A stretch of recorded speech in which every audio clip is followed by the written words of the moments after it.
They thought because I was adopted, I had no right to the home I sacrificed 20 years for. They were about to learn that my mother, their real mother, had left me the one thing they couldn't take. The scent of damp earth and sweet decay always clung to me, a perfume I had worn for 20 years. It was the scent of the garden, my mother's garden, the one living thing that had felt entirely my own since she'd been gone. My hands, calloused and stained, moved with an unconscious grace through the thorny canes of the peace roses she'd planted the year I arrived. I was 10 then, a quiet, watchful girl with eyes too big for her face, chosen from a catalog of hopeful children. This garden was the first place my mother, Eleanor, had shown me where something broken could be mended, where a fragile seedling could be nurtured into something strong and beautiful. I suppose I took the lesson to heart. For 2 decades, I had been the root system of this house, the invisible, tireless network that drew up sustenance and held everything together while the world saw only the beautiful, aging facade. For the last 15 years of Mom's life, I was her full-time caregiver.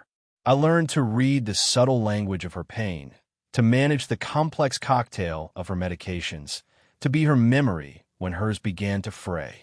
I gave up a scholarship to a state university, then the thought of a career, then the casual, untethered life of a woman in her 20s and 30s. I did it without question because I loved her and because deep down, in a place I rarely admitted to myself, I believed this unwavering devotion was the price of my place in the family. It was the ongoing payment for being chosen. After she passed 2 years ago, the role simply shifted.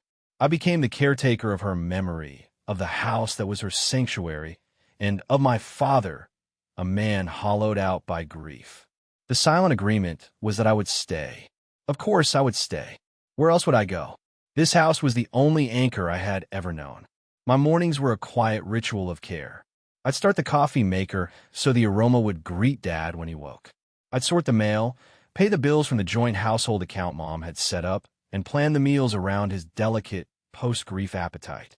I learned how to patch drywall, how to fix the leaky faucet under the kitchen sink that dripped with the maddening persistence of a ticking clock, how to coax the ancient furnace back to life on the first cold day of autumn. This was the invisible labor, the silent hum that kept the lights on and the floors warm. It was a life built on service, a quiet existence that I had convinced myself was a form of peace. That peace was always shattered by the arrival of the Lexus. My sister, Chloe, and my brother, Mark, made what they called their weekly check-in. It was less about checking in on Dad and more about reasserting their claim, like lions circling a territory they visited only when it suited them. "Oh, a new dishwasher. Fancy," Chloe said today, gliding into the kitchen and running a perfectly manicured finger over the stainless steel surface. Her voice was light, but the words were weighted. Must be nice not having to worry about a mortgage to afford the little luxuries. I just smiled and continued wiping down the counter. The old one flooded last week. It was either this or a new subfloor. Mark, ever his sister's echo, flopped onto one of the kitchen chairs. "You see the prices in this neighborhood, Dad? Old Man Hemlock's place went for over $1 million. $1 million. And his house is a dump compared to this." He looked around, his eyes not seeing a home, but an asset. Dad, who had been quietly reading the paper, brightened at the sight of his biological children. "Is that so? $1 million?" He looked proud, as if he'd accomplished something. "Totally," Chloe said, pouring herself a coffee from the pot I had made. "It's just crazy to have all this equity tied up in a place this big. Just for the two of you." I felt the familiar tightening in my chest, the signal to make myself smaller. I was not part of the two of you in her equation. I was part of the scenery, like the floral wallpaper in the dining room. They spoke around me, through me, as if I were a ghost they were forced to acknowledge. "Elara, you should really make Dad more of those salmon cakes he likes," Chloe instructed, not looking at me. "He needs the omega-3s. "I made them on Tuesday," I said softly. "Well, make them again. You're such a lifesaver, Elara." There it was, her signature phrase, the little pat on the head that was meant to feel like a compliment but always landed like a dismissal. It was the verbal equivalent of tossing a coin to the help. Dad beamed. Your sister is so thoughtful, Alara. Always thinking of me. He was blind to the nuances, or perhaps he chose to be. It was easier than confronting the uncomfortable truth of his children's characters. Chloe and Mark were the bright, shiny ornaments of the family. They had degrees from impressive universities, jobs in far-off cities they vaguely described as in finance and in marketing, and lives that were, from a distance, aspirational. I was the sturdy, unadorned trunk that held them up for display. After they left in a cloud of expensive perfume and exhaust fumes, the house settled back into its quiet rhythm. The silence they left behind was always louder than their chatter. It was a hollow silence, filled with the things they'd left unsaid, but that I had heard clearly. You don't belong. This isn't yours. You are here on borrowed time. Later that evening, while tidying Mom's old office, my fingers brushed against the cool, polished wood of the box. It was an ornate thing, made of dark cherry wood with a small, tarnished brass lock. I could feel the weight of it, a solid, tangible secret in a house of whispered assumptions. My mother's voice echoed in my memory, as clear as if she were standing beside me. It was from a day about a year before she got really sick, her eyes clear and knowing. "This is for you, sweetheart. For you alone," she had said, pressing the small, delicate key into my palm. "Don't open it unless you feel the walls are closing in. When you truly need to find your own foundation." I had tucked the key away in my jewelry box, a strange and sacred inheritance. I never felt the need. I had a foundation, didn't I? It was this house, these walls, this garden, this life of service. It had to be. To think otherwise was to admit that the last 20 years had been built on sand. A cold draft seemed to snake through the room, though the window was closed. I looked at the box, a sudden, sharp anxiety piercing through my carefully constructed piece. The walls weren't closing in, I told myself, turning away and closing the office door. They couldn't be. The weekly check-ins soon bled into bi-weekly, then almost daily visits. The talk of property values was no longer a casual observation. It was the main event. Chloe would arrive with real estate listings printed on glossy paper, spreading them across the dining room table like a general planning a campaign. Mark would have Zillow pulled up on his tablet, swiping through pictures of minimalist condos downtown. "Look at this one, Dad." Chloe would coo, pointing to a sterile, white box in the sky. A concierge, a pool, no lawn to mow, no roof to fix. "Think of the freedom. And the money, Dad," Mark would add, his eyes gleaming. "You could travel. Really live. You've earned it." They were painting a picture of a golden future for him, a future that conveniently left me out of the frame. My presence in the house became the single greatest obstacle to their vision. And so, the gaslighting began. It wasn't a sudden storm, but a slow, creeping fog designed to obscure the past and distort the present. One afternoon, I overheard them talking to Dad in the living room, their voices low and conspiratorial. I was in the hallway, polishing the silver, another of the endless, invisible tasks. "She's just being emotional about the house, Dad." Chloe's voice dripped with false sympathy. "It's understandable. She's been cooped up here her whole adult life. She doesn't know anything else. Honestly, we'd be doing her a favor by forcing her to get out and start her own life." "She's had a free ride for years," Mark chimed in. "She liked taking care of Mom. It gave her purpose. We can't let her guilt you into holding on to this place forever. Mom would want us, her real children, to be happy and secure." The phrase hung in the air, sharp and venomous. Her real children. It was the quiet part they had always believed, now spoken aloud. I felt the silver polish cloth go limp in my hand. I retreated to the kitchen, my heart hammering against my ribs. They were systematically rewriting history, recasting my sacrifice as a self-serving choice. They were turning my love and labor into a liability, a burden Dad needed to be freed from. And it was working. Dad started to echo their language. "Alara, maybe Chloe is right," he said a few days later as I was pruning the deadheads from the roses. "You've been so devoted, but perhaps it's time you thought about your own future. This house, it's a lot of work." "I don't mind the work, Dad," I said, my voice tighter than I intended. "This is our home. Mom loved this home. Your mother loved her family more, he retorted, a line I knew was fed to him directly by Chloe. She wouldn't want the house to be an anchor. She would want us to be practical. I felt like I was losing my mind, arguing with a man who was channeling his children's greed. Every memory I had, every promise I thought was understood, was being erased. I was becoming a stranger in the only home I had ever known, my contributions dissolving like sugar in water. The foundation I had believed in was turning to quicksand beneath my feet. The breaking point, the moment the cracks shattered the entire facade, came on the evening of my father's 70th birthday. I had spent 2 weeks planning it. I wanted it to be perfect, a testament to our family, a happy memory to paper over the growing fractures. I landscaped the backyard, planting new annuals and stringing up fairy lights in the old oak tree. I cooked for 3 days straight, all of Dad's favorites, the recipes passed down from my mother. The house gleamed, filled with the warmth of old friends and the scent of roasted rosemary and baked bread. I moved through the party in a blur of activity, playing the perfect host. I refilled glasses, passed around appetizers, laughed at jokes from cousins, and accepted compliments on the food and decorations. But I was watching my siblings. They worked the room, not as hosts, but as royalty, accepting praise for the party's success as if they had lifted a single finger. Then, Chloe picked up a champagne flute and tapped it with a knife. The cheerful chatter died down. "I'd like to make a toast," she began, her smile wide and dazzling. She stood beside Dad, her hand on his shoulder. "To my amazing father on his 70th birthday. We are all so lucky to have you." The crowd murmured in agreement. Dad beamed.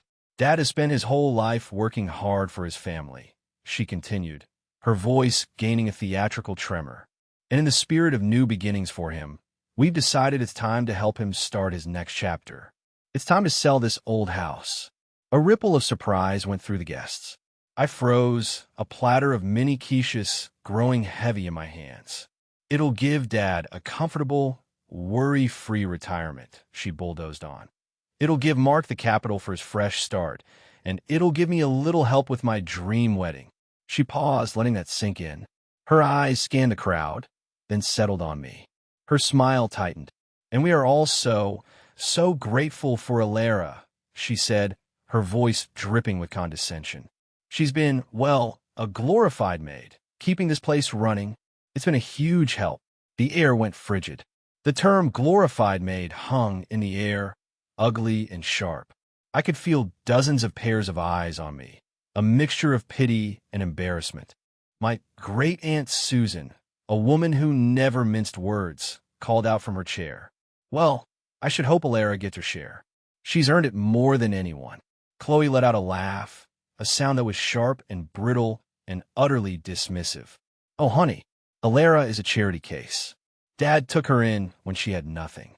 Her inheritance was the roof over her head all these years. I think that's more than fair, don't you?" The cruelty was breathtaking. It was a public execution of my worth, my history, my place in the family. Every eye in the yard swung from her to my father. This was his moment to defend me, to defend his late wife's love for me, to set the record straight. He stood there, trapped in the spotlight of his daughter's ambition. He looked at the grass. He looked at his shoes. He looked anywhere but at me.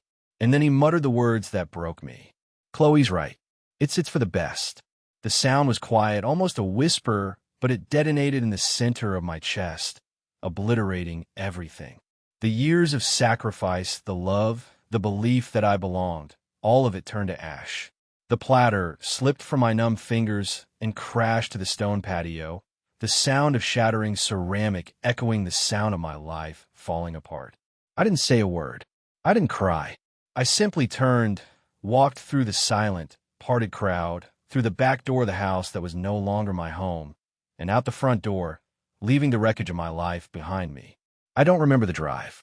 I only remember the blur of streetlights and the feeling of the steering wheel slick in my sweating palms. My mind was a white-hot blank. When I finally came back to myself, I was parked in front of a small, tidy brick house, the only other place that had ever felt like a refuge. Mrs. Gable's house. The porch light flicked on before I even reached the door, and she opened it, her face a mask of gentle sorrow. She had been at the party. She had seen it all. She didn't ask questions. She simply pulled me into a hug that smelled of lavender and old books, and I finally broke. The silent, stoic dam I had built over 2 decades crumbled, and I sobbed into her shoulder, a raw, ragged sound of a creature that had been mortally wounded. She saw their hearts long ago, my dear, Mrs. Gable murmured, stroking my hair as she led me to a worn, comfortable armchair. She pressed a cup of hot tea into my hands. Your mother. Eleanor was no fool. She knew. Don't you dare for a second believe they're poison. You're not a charity case. You were her treasure. Her words were a balm on a raw wound, but they also sparked something else inside me. The grief, the humiliation, they began to curdle, hardening into a cold, clear anger. My mother's words echoed in my head, suddenly urgent. Don't open it unless you feel the walls are closing in. The walls weren't just closing in. They had crumbled on top of me. The box, I whispered, my voice hoarse. I have to get the box. Fueled by a new, unfamiliar resolve, I drove back to the house. It was well after midnight. The party guests were long gone, and the house was dark except for a single lamp in the living room. I used the spare key I kept hidden under a loose stone by the back porch, a secret only I knew, and slipped inside. The air was stale with the smell of leftover food and cheap champagne. It felt desecrated. I moved silently up the stairs to my mother's office, my heart pounding not with fear, but with a fierce, determined purpose. I grabbed the cherrywood box and was gone in less than 5 minutes. Back in the safety of Mrs. Gable's guest room, I took the small brass key from the hidden compartment in my wallet. My hands trembled as I fitted it into the lock. It turned with a soft click. Lifting the lid, the first thing I saw was a thick manila envelope. My name, Elara Catherine Stevens, was written on the front in my mother's elegant script. Inside, my fingers found a crisp, folded legal document. I unfolded it under the lamplight. It was a quitclaim deed, signed by my mother, Eleanor Stevens, and notarized 5 years ago. It transferred the full and unencumbered title of the house at 412 Oak Street to Maine. It was absolute. It was ironclad.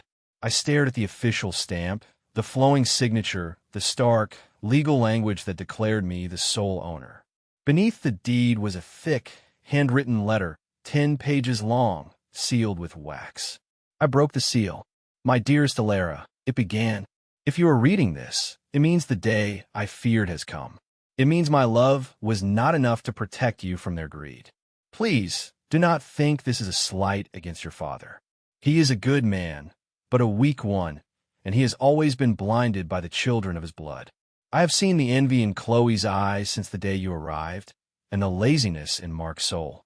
I knew they would one day see this house not as a home filled with memories, but as an asset to be liquidated. Tears streamed down my face as I read. It was my mother's voice, her love, her foresight reaching across time to save me. They see this house as an asset. You see it as a home. It belongs to the one who loved it, the one who cared for it, and the one who cared for me.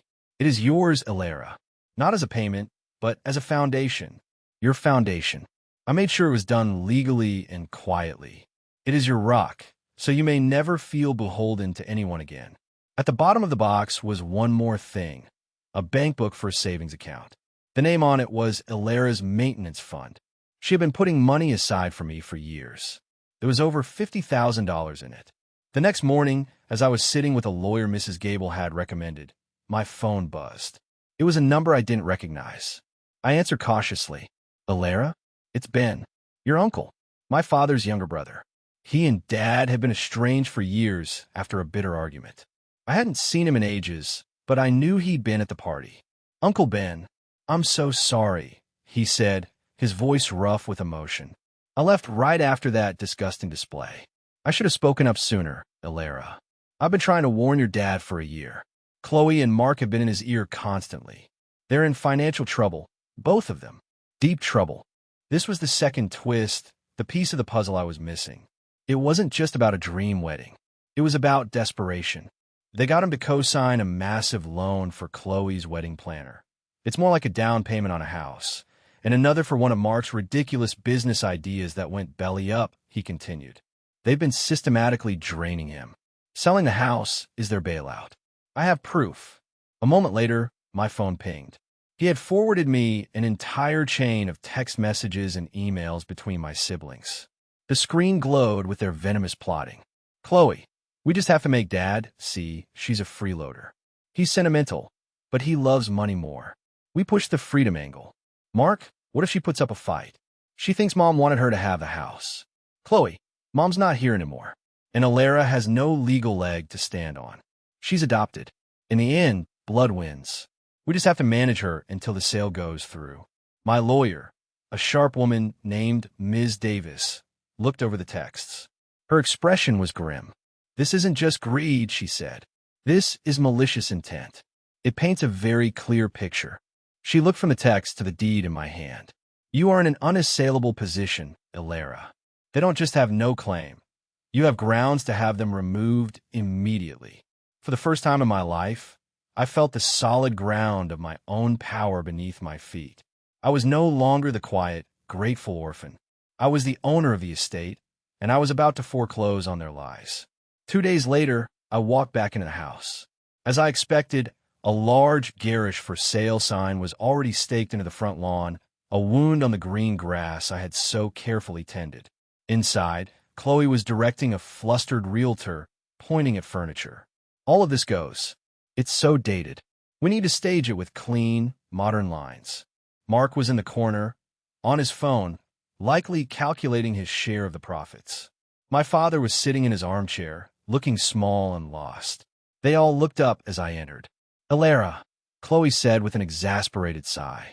I know this is hard, but we need you to start packing your personal trinkets. The realtor says we can get this on the market by Friday if we clear out the clutter. I walked past her to the marble island in the center of the kitchen, the one where I had prepared thousands of family meals. I placed my purse down gently. Actually, I said, my voice chillingly calm and clear, I think it's you who will be packing. I slid the quitclaim deed across the polished stone.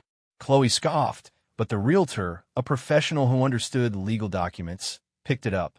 He read it, his eyes widening. He read it again. His professional smile vanished, replaced by a pale, panicked look. What is this? Chloe demanded. This is a quitclaim deed, the realtor stammered, looking at me.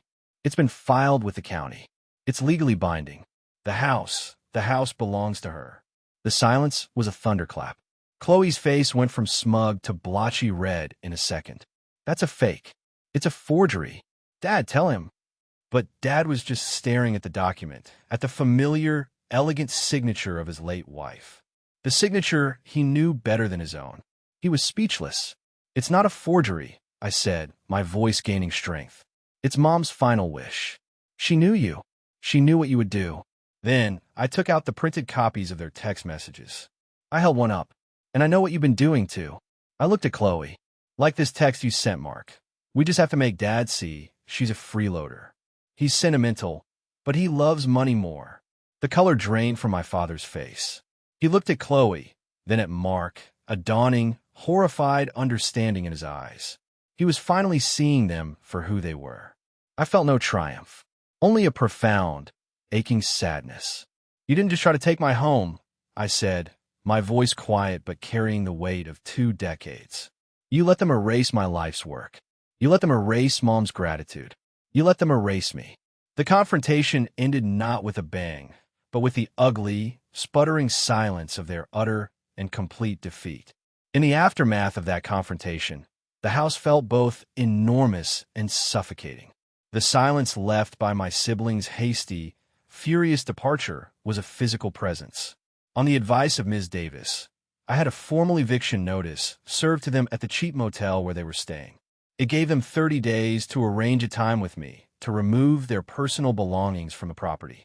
The realtor had vanished so fast he'd left skid marks on the driveway, wanting nothing to do with our family's implosion.